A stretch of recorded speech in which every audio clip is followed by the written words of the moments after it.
Idol, ituturo ko sa inyo kung paano gamitin itong triangle na to into a protractor. Makukuha natin to yung angle na gusto natin. So, example, ito.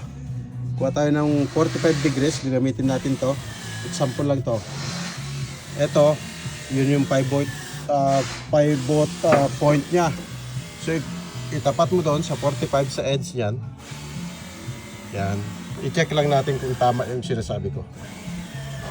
Yan. Tapos guguhitan natin ito mga idol.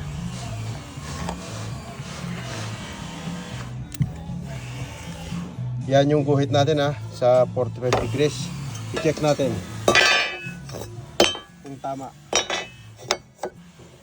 Yan tama siya mga idol. Kita mo yung guhit, layo ko konti. Yan. Yan. So ngayon, guguhit naman tayo ng 35 degrees. Yan. Yan, itapat mo lang doon sa 35, doon sa edge na yan. Tapos guguhitan yan. Guguhitan ko. Wala tayong cameraman. So basta yung pivot point na yon nakasagad doon sa edge na yon, dito ka naman magbabasa ng degrees sa kabila. So ganun lang yan mga idol. So kayang-kaya nyo yan. Sa mga aspiring builders, yun lang mga idol. Maraming salamat.